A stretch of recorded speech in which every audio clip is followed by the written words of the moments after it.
International media कह रही है कि career strike group middle east की तरफ बढ़ गया है। एग्जैक्ट लोकेशन नहीं बताई जा रही। डिफेंस एक्सपर्ट्स का अनुमान ये ग्रुप फिलहाल Arabian ocean, north West Indian ocean zone में हो सकता है, ताकि जरूरत पड़ते ही स्ट्रेट ऑफ हर्मोज ऑफ गल्फ के पास जल्दी पहुंच सके।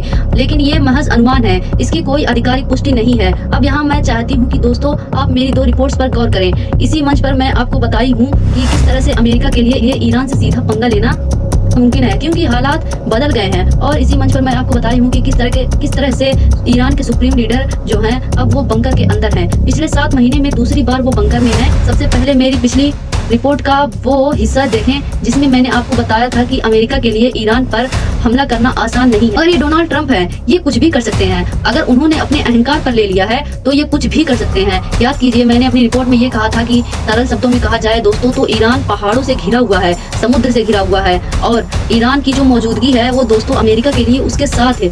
सीधा युद्ध मोल लेना आसान नहीं होगा। मैं आपको बतलाना चाहती हूँ कि दोस्तों BBC हिंदी सेवा में ये पूरा जो है संकलन किया गया है। इसमें उन्होंने अलग अलग अखबारों को कोट किया है। इससे स्पष्ट हो जाता है कि ईरान के खिलाफ अमेरिका की तैयारी कितनी कमजोर थी। और जैसे कि वो बताई हूँ कि जून 2025 में 2 बॉम्बर्स ने ईरान के न्यूक्लियर ठिकानों पर हमला किया था, और वो दिन है और आज का दिन अमेरिका की सुरक्षा व्यवस्था में जमीन आसमान का फर्क आ गया है। तो ईरान के डिफेंस मिनिस्टर और commander in chief major general Amir Hatami उन्होंने बताया है कि पिछले संघर्ष के बाद ईरान ने अपनी सुरक्षा में जबरदस्त परिवर्तन किए हैं। और वो परिवर्तन क्या है जो आपके लिए जानना बेहद जरूरी हो जाता है। रूस की सरकारी न्यूज के एजेंसी तामीर हतामी ने कहा, जून 2025 में हुए 12 दिनों की युद्ध की तुलना में आज ईरानी सशस्त्र बल बहुत ज्यादा तैयार है। तो युद्ध ईरानी सेना के लिए अलग अनुभव था, जिसमें उन्होंने हमारी ताकत बढ़ाई, सैनिकों की ट्रेनिंग का स्तर ऊंचा किया और अलग अलग यूनिट्स के बीच तालमेल बेहतर किया। ईरान ने अपने सशस्त्र बलों की क्षमता को मजबूत किया है ताकि वे किसी भी सशस्त्र बलों के हमले को रोक सकें और अपनी सुरक्षा व संप्रभुता की रक्षा कर सकें। इसमें दो राय नहीं है कि अमेरिका के पास जो B-2 बॉम्बर्स हैं उनका कोई जवाब नहीं है। मगर जब आप एक जंग छोड़ते हैं तो आप सिर्फ एक किस्म के हथियारों पर आश्रित नहीं हो सकते। आपको कई मुद्दों को फैक्टर इन करना पड़ता है, कई मुद्दों पर गौर फरमाना पड़ता है। मसलन ईरान की भौगोलिक स्थिति अमेरिका इसे नजरअंदाज नहीं कर सकता। सबसे बड़ी बात, अमेरिका पूरी तरह से आश्रित था कतर के ऊपर, UAE के ऊपर, सऊदी अरब के ऊपर और तुर्की के ऊपर। और तुर्की के सरकारी प्रवक्ता ने सीधे तौर पर इजराइल की आलोचना की थी।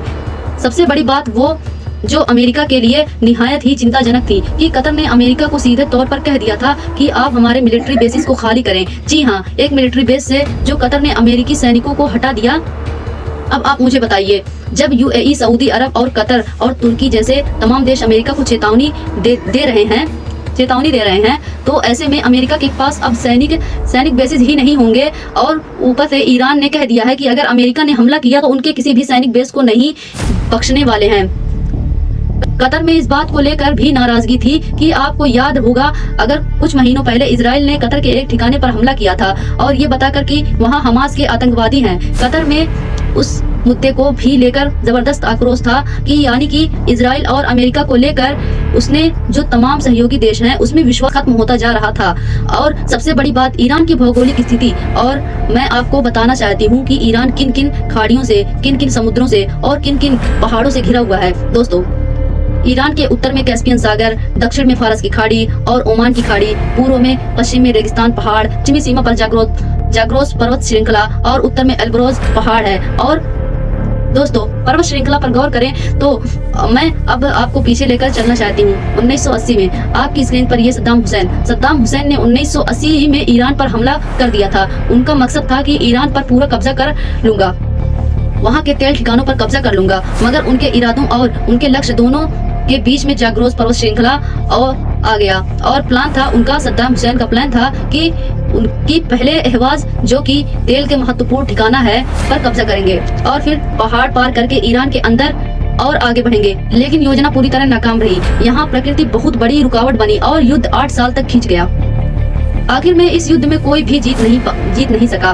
बस दोनों पक्षों के बीच गतिरोध बना रहा। इसी तरह अगर कोई पूर्व से ईरान पर हमला करता है तो उसे दश्त लूट और दश्त काविर जैसे बड़े रेगिस्तान पार करने पड़ेंगे। बड़े सैन्य अभियान के लिए ये रेगिस्तान मुश्किलें पैदा कर सकते हैं। पहाड़ों और रेगिस्तानों के अलावा ईरान समुद्र से भी जुड़ा हुआ है। और आगे बढ़ने से पहले एक जरूरी संदेश।